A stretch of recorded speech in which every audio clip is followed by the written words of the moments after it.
Welcome to today TV Telugu.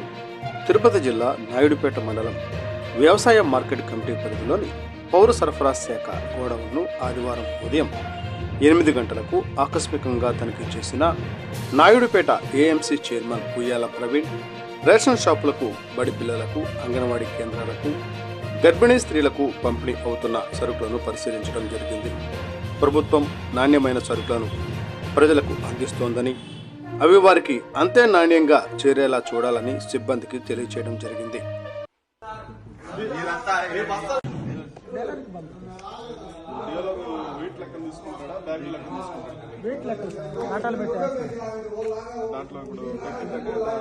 Payment పెట్టేస్తారు sir. 70 బస్తాలు 70 బస్తాలు 60 బస్తాలు వేస్తాం సార్.